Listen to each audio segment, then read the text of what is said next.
Welcome to Podcast Marketing Secrets, the place for entrepreneurs, coaches, and CEOs who are looking to grow their brand, become a key person of influence in their industry, and get their ideal clients to come to them. I'm your host, Al Morentin. My guest today is Sara Lohse. Sara founded Favorite Daughter Media to help mission-driven brands and creators amplify their social reach and impact. Combining business strategy with creative marketing tactics, Favorite Daughter Media launches custom branded podcasts to help you establish authority, reach your goals, and grow your business by creating genuine connections between you and your target consumer. With a goal to educate and empower, Sara has been featured on conference stages across the country, including FinCon Expo, PodFest Multimedia Expo, and Outlier Podcast Festival, on numerous business, finance, and entrepreneurship podcasts, and in publications such as Authority Magazine. Welcome to the show, Sara. Thank you so much for having me. I'm excited to be here. Awesome. So, I was looking at your website. You do storytelling and you work with helping people launch podcasts. So, how Yeah. did you get into that?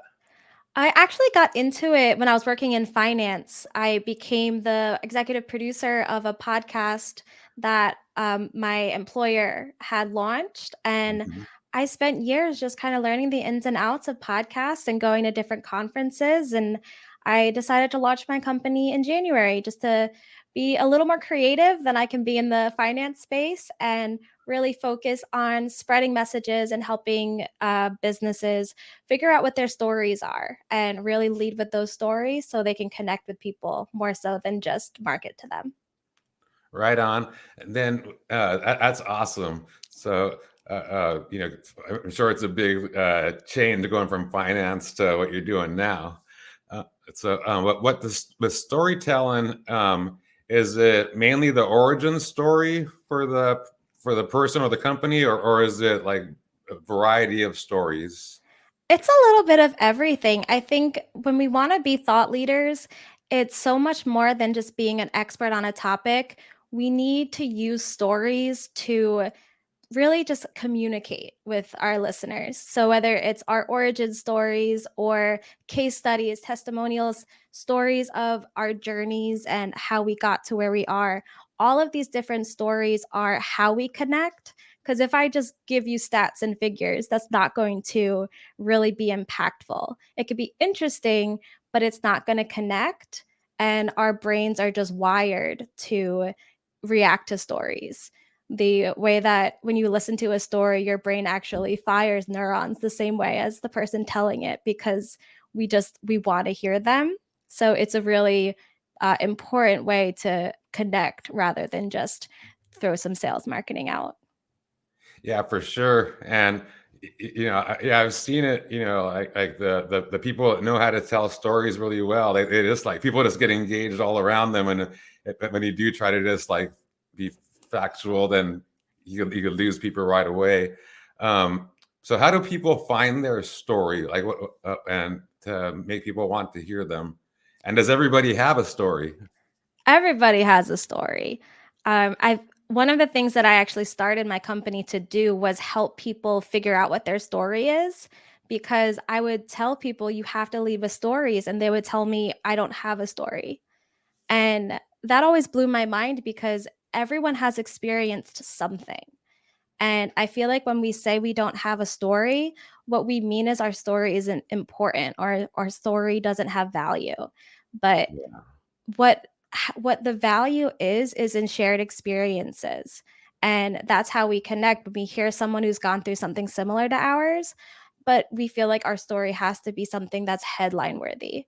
So I fell into this actually because I had a ridiculous story that really impacted my career because I accidentally got myself booked on one of the biggest finance podcasts in the country to tell a story that had nothing to do with finance just because the host really liked it. And the way that he walked me through telling the story, it showed me that this story that I would just tell as a joke in a bar was actually really impactful and had a lot of value. So when we think about what our story can be, we just have to think about the moments in our lives that things changed, or the moments where we learned a big lesson. And the story is just the context, what was happening in your life at that time. Right on. That's awesome. Yeah. And, hosting and being on podcasts as well, it shows you like how that's just how many people have these awesome stories that don't get out to the world, which is a shame. So do you feel that podcasts are like a good vehicle for getting those stories out? Absolutely. I think podcasts are such a unique medium because it's all based on connection. And you don't listen to a podcast to hear stats and figures or sales messages. You listen to a podcast to be inspired or educated, to be engaged, to connect with Mhm. people, to find a community. And those stories are what's going to help that happen. And you can still educate through stories when you weave in that really vital information, but the story part is what's going to make it memorable. Right on. For sure, for sure.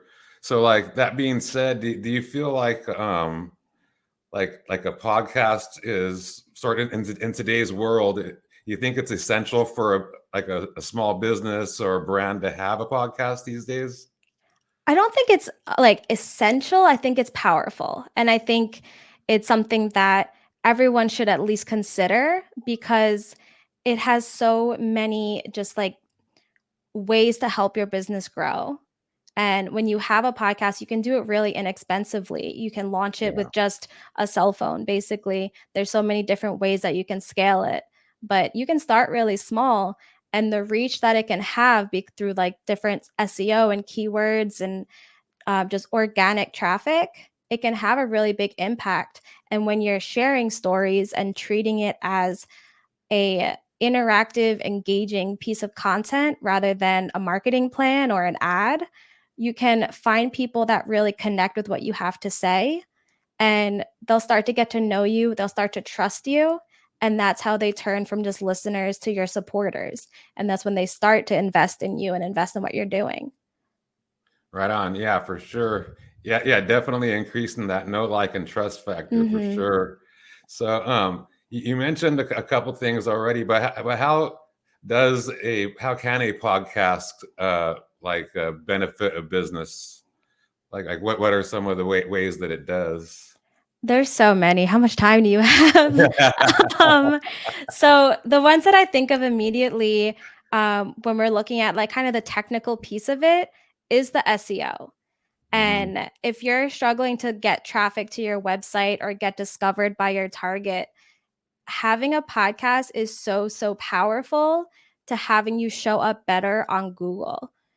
When you put a podcast episode on your website, there's so many keywords. I think I did a test on one of my episodes to see how many times two keywords that were most key to the episode showed up. And I think it was 63 for the main one and Wow. like 42 for the second. That's so many times that that Yeah. one single keyword is on your site. So that's going to make you show up better for that. And then having the different types of content, having backlinks to the different players and to your guests, having engaging content that keeps people from leaving your website right away. All those different factors are going to make you way more discoverable as a business when it comes to Google. Yeah, that's awesome. And yeah, the SEO factor, that's crazy awesome. The increasing traffic, all that kind of stuff. That's beautiful. Yeah, and Um, it's you're doing it inexpensively because you're not having to run ads to get to your website. You just have your podcast there and it's all organic. yeah, for sure. Yeah, it's almost like a next step because at a certain point, like Facebook ads and things, they escalate in price because you have Mhm. to broaden the niche, and the quality isn't as good because you're broadening your scope and everything. So for people, especially established businesses and business owners, I feel it's like an awesome next step for being able just to continually bring in traffic. It's not the only thing, but it is a major tool for engaging people and bringing them into your herd, basically, right? Yeah, I don't think a podcast should be seen as a marketing plan. I think Yeah. you can't really look at it in a vacuum, but when you incorporate it into other pieces of marketing and other things that you're doing within your company, it's going to show so much impact and help you grow a lot faster. Right on. Awesome. So that being said, do you feel that is there like a right way and a wrong way to do a podcast for a business? Definitely. I think when you say branded podcast, the first thing that you think of is it's a podcast about my brand. And it's not. When a branded podcast just means that it is used for business growth and it's paid for by a brand, but you're not actually supposed to be talking about your brand. That is called an infomercial, and Hmm. nobody wants to listen to those for fun. So, if you're going to start a podcast for your business, you need to look at what is a show and what is a concept that you would want to listen to, and how can you showcase the highlights of your brand without it actually being an ad. So talking about the things that you value and talking about like different things happening in your industry, talking about the interests of your audience, things that tie back to your company but aren't explicitly this is what we do, this is how we do it. Yeah, for sure. And yeah, Jason Priestley, I don't know if you know who he is, but he has key person of influence and these other Mhm. things. But he talks about like having a big idea, for the podcast, and like something that people have a problem that needs to be solved, and you could talk about those problems and different things, but you don't talk about like your brand and selling them this stuff, Yeah. like an example would be like you know that like walking a certain amount of steps, like the 10,000 steps is going to get you somewhere, and you may sell something, but you just talk about that kind of step, and then they figure out that you sell something that helps them along with that, then they'll eventually buy from you, but you're not just Yeah. constantly pitching. Yeah, Yeah. I usually think of Jeep as an example. If they were to have, they probably do have a podcast. I should probably look that up. But if Jeep were to put out a podcast, they wouldn't talk about Jeeps. It wouldn't be like today's episode is on steering wheels. Like nobody is going to listen to that show. Yeah. But they would list. They would talk about the things that Jeep owners and people that want Jeeps really value. So they talk about getting outdoors and getting off like the paved roads, having adventures, all of these different ideas that are really rooted in the core of who Jeep is as a company. And then when these listeners come time to, oh, I need to buy a car, Jeep is what's going to be in their mind because they've have this connection to that brand. Yeah, for sure. That's an awesome example. And yeah, because doing that and just building community around something that has a common interest, and your product just happens to flow with that. It's a little bit outside of a podcast, but like Fat Tire, the beer. Uh-huh. Um, they like every year or a couple times a year or whatever in different parts of the world, they'll do these bicycle rides. I can have people, in California or wherever, come together and do like a 10-mile bicycle ride, and they'll end up at a pub or something and hang out. But that's like a huge community builder, and like and it's grown to like thousands of people. Like they look forward to that, and it keeps them connected to that brand. And their advertising budget is very small, but but the market share that they've taken because of these community building things is has made them grow massive as far as, and their profits are huge because they don't have as big of an advertising budget. Yeah, we're at the point, especially with small businesses, you need to find a way to stand out and you need to find a way to do it on a budget. I mean, I run a small business. You will never see me on a Super Bowl ad. I don't have the millions of dollars that goes into that, but I'm still able to promote my business because I do it in ways that are strategic and using podcasting, podcast guesting, different types of thought leadership, speaking at conferences, getting on stage, all of these different things are ways that you can really grow as an authority and become that go-to in people's minds when your topic comes up.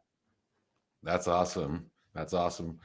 So, and as far as like doing like a branded podcast, uh, is can it be beneficial for the employees as well? Is that a different kind of a podcast? So there's internal podcasts, and that's something that I'm really excited about. I've been really digging into internal podcasting and how it can impact company culture. Mhm. And because podcasting really fuels communities and fuels connections for people who don't know each other and all of these like random people around the world, you can take those same concepts and those same ideas and apply them into your company. And since COVID, when companies are part remote or there's companies that have offices all over the country that they don't really know each other, podcasts are such a great way to connect your team and unite them and get to know them. Having the executives record episodes so it's not like, oh, the CEO lives in some other state, never met him, never talked to him before. You can feel like you've connected with him in that way. And you can celebrate wins and you can highlight different employees and what they've done and celebrate anniversaries and birthdays and all of these different things that really make a company feel like a family without having to make it those awful icebreaker events at the company picnic that nobody wants. Like, how can we Yeah. do it in a way that's creative and engaging and something that people want to get involved with? And internal podcasts are so powerful for that. Yeah, for sure. Yeah, yeah, because it's a way to like slowly, put it in every week or whatever, or twice a month, Yeah. however often, instead of having something shoved down your throat at the company picnic, like kind of thing. Yeah, and there's even ways that you can use it for onboarding and for training instead of like, here's a 20-page packet you have to read by Monday that makes no sense to you. Have a podcast episode, have HR explaining your benefits, have people giving tips that they've learned in their 10 years at the company that'll help you develop your career. Different things that are just like kind of insider tips or help you really assimilate into the company, understand what options you have as benefits. Things like that are going to be really helpful, and presenting them this way is just more engaging. I don't know about you, but I've never read my employee benefits packet. I worked in finance and I still didn't read it. But if they were just like, "Here, listen to this 10-minute episode that talks about it and explains everything and makes it really easy," I would have done that so much faster than I would have read a 20-page packet. Yeah, for sure, for sure. Yeah, I was like explaining to my friend just last week too. He is part of this big, huge flooring company. They're like all over the world, and like their customer service gets hammered. Like Mhm. and the employees like they get depressed a lot, but they do a lot of cool stuff. They do for schools, and they do the gymnasiums, and I mean it is like crazy stuff. And my friend, he's in charge of that part for like this half of the United States, or the western half of the United States. And I was telling him like if you were to have a podcast and show people, like just show some of the cool stuff that you're doing, like the people in the customer service and in shipping or wherever in the warehouse that never get to see that kind of stuff, they could like take ownership of that and like, hey, we do some really cool stuff, and be more excited about coming to work. Yeah, and then even sharing things like the wins of different customer service people, that is a way to celebrate them so that they don't get burnt out or they Yeah, don't really like lose interest. Anything that makes you feel like you're seen, because people don't leave bad jobs, they leave bad management. So if yeah, you're ignoring your employees and letting them get yelled at by the customers that it's their fault, but they don't accept it, that it has to be the company's fault, anything like that, your people are going to get burnt out and they're going to leave.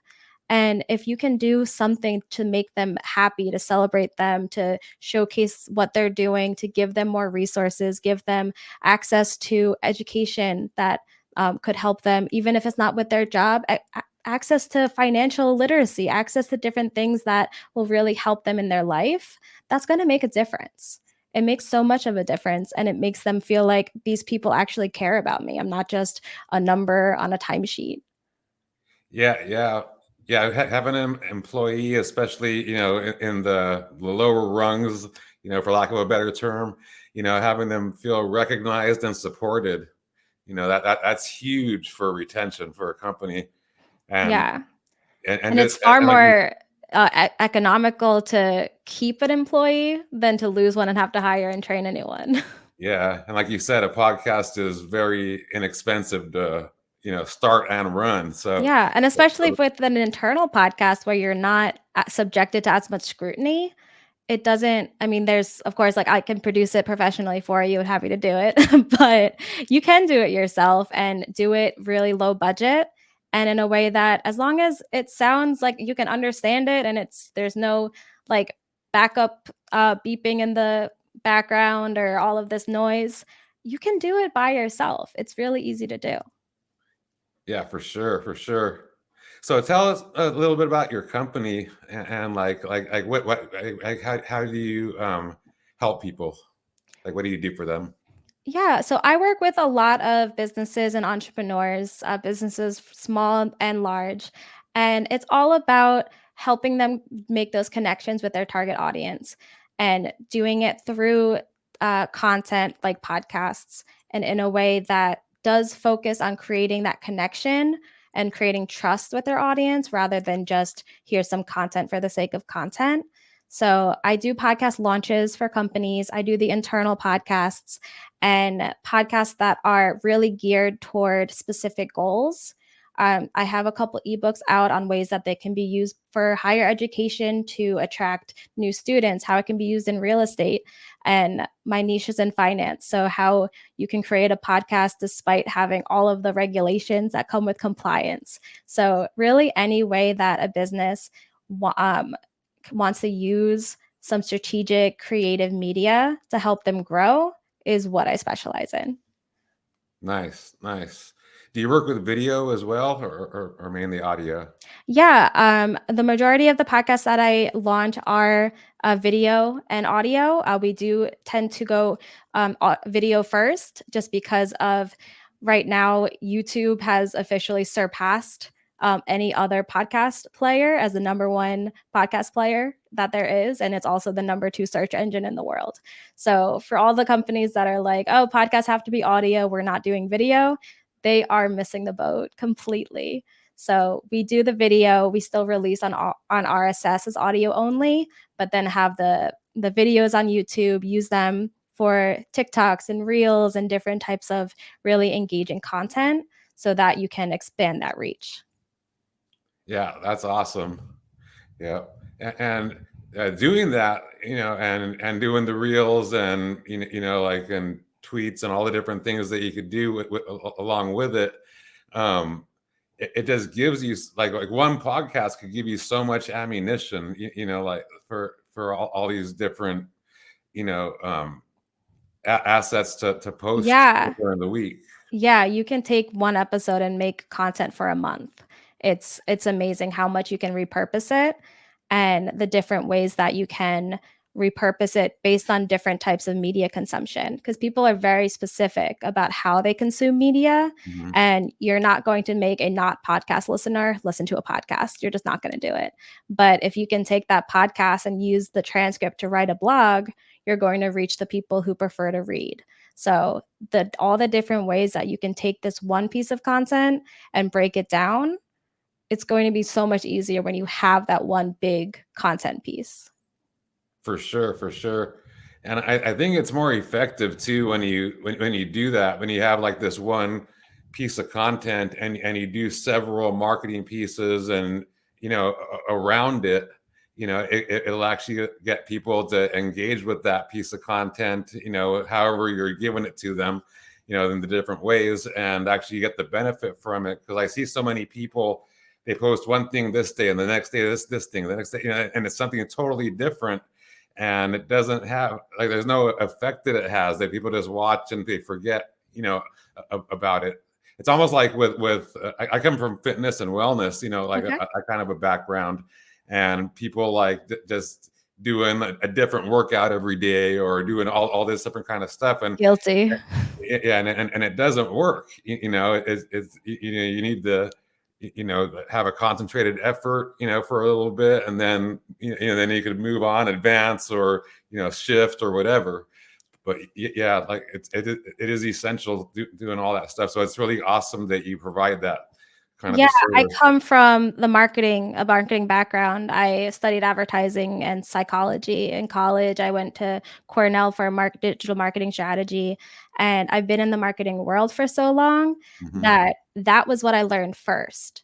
And the podcasting came later, but it worked out really well because I'm now able to apply all of the marketing strategy that I know and use that to incorporate podcasts into marketing plans rather than just here's a podcast, go ahead and market it. Yeah, for sure. That's yeah, that's sort of why I started my business. Is because that wasn't available really.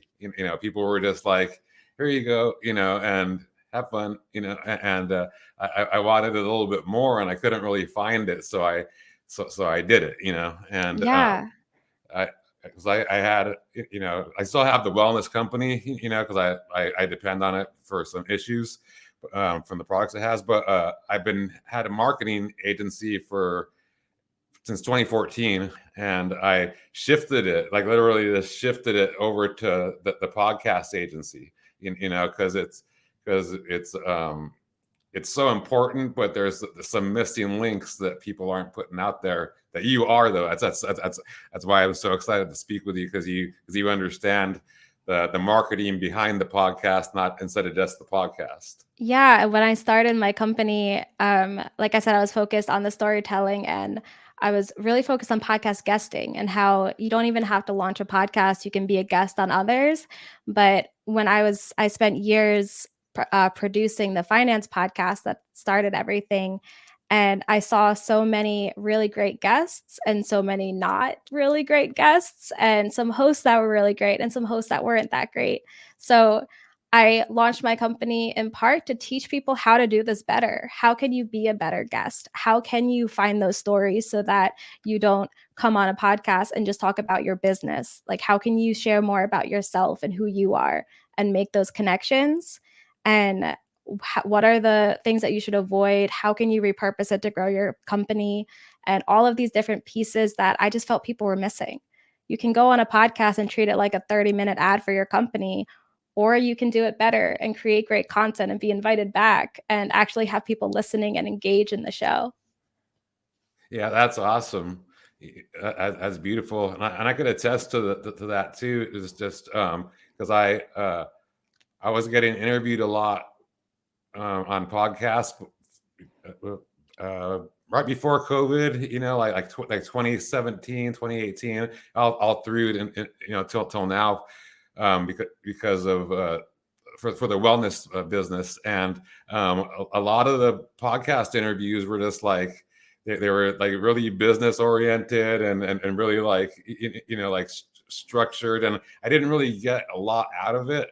And then I went on this, it was actually a live stream, and the guy had a ton of people. It was like a YouTube live stream thing, and he was just like, "Hey," he wanted me to tell my story, and he wanted me to and let's do this presentation. And I didn't even know, so I did it off the cuff, and I talked for like, you know, too long probably, but that was like the most.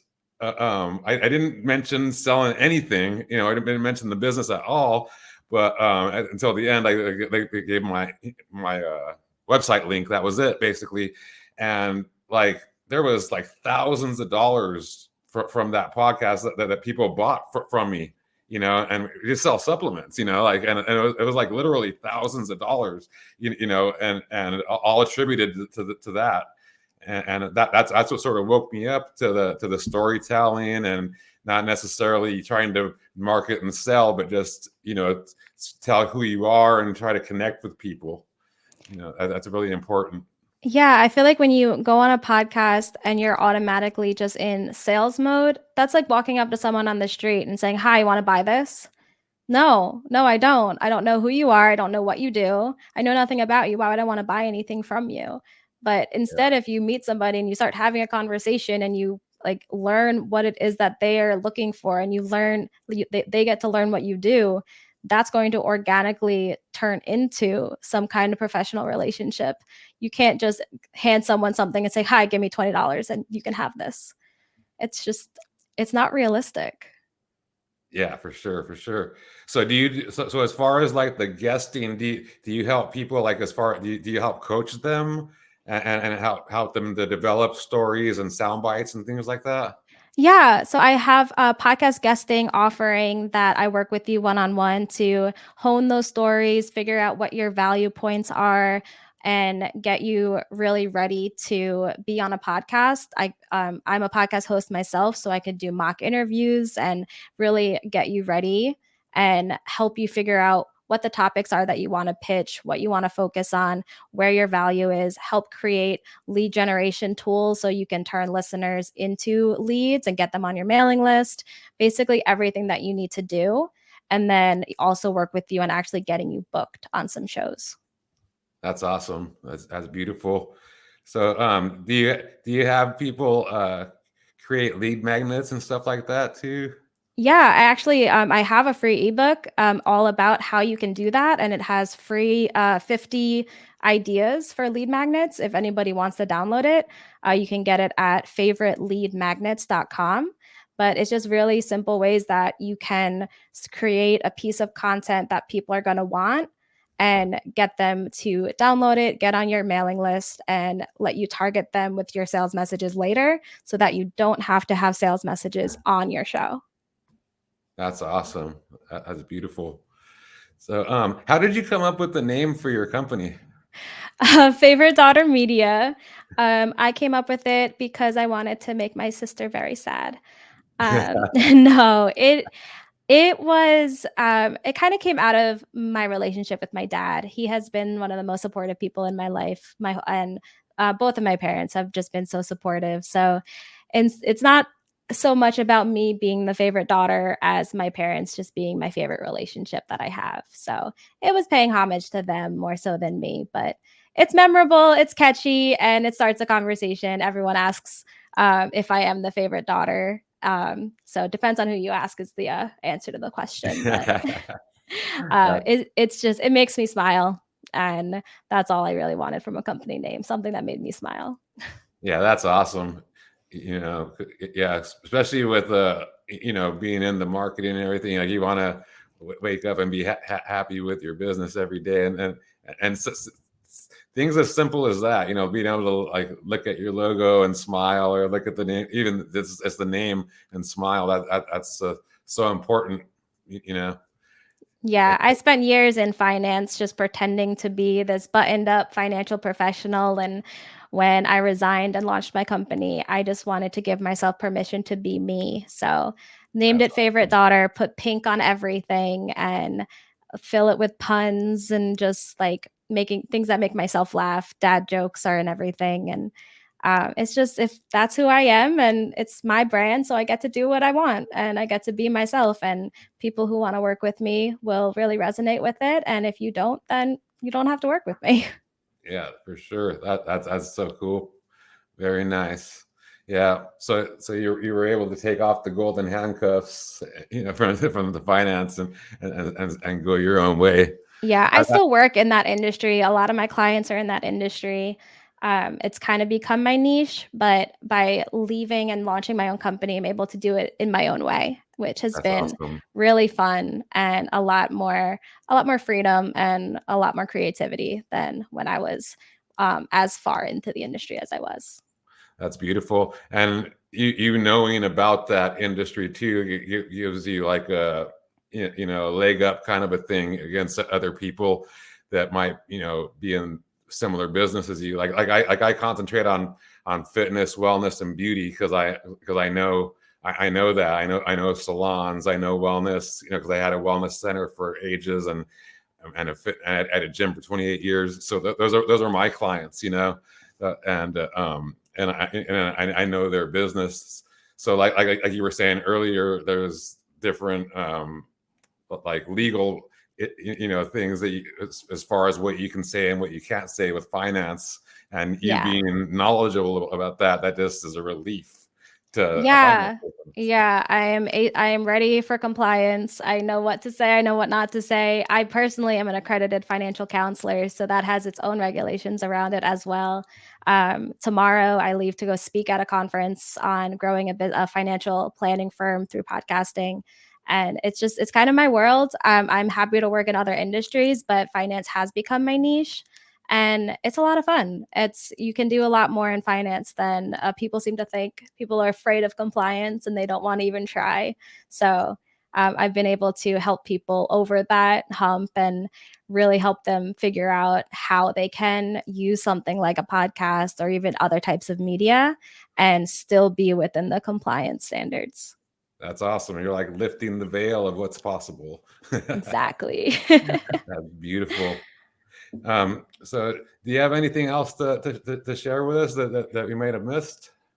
Well, I do have another ebook available if anybody is interested. It is all about how a podcast can grow your business. Talks a lot about the SEO that we talked about today, and you can find that at businessgrowthpodcasts.com. And yeah, if you look on my website, there's all types of free content, free downloadable ebooks, and anything if you want to learn more about podcasting and how you can do it, no matter what industry you're in. Right on. And what's your main website? FavoriteDaughterMedia.com. Favorite daughter media, and we'll include all those links down below, in the show notes and everything. And what's the name of your Amazing. podcast? My podcast is called Branded. It is a comprehensive guide to creative branding, all about building your personal brand and becoming a thought leader as a way to grow professionally. That's awesome. That's beautiful. Well, thank you for coming on the show, Sarah. We really appreciate it. You sharing your insights. And is that the best way to get a hold of you on your main website? Yeah, if you go on my website, you'll find all my contact information, all my socials. There's buttons to just book a quick call with me just to talk about what I do and how it can help you, tell me about your goals, and see if I can point you in the right direction or offer you any resources that might help. Awesome. And like we said, we'll make sure to include all your links in the show notes below. So that concludes another episode of Podcast Marketing Secrets. I hope you have a beautiful day.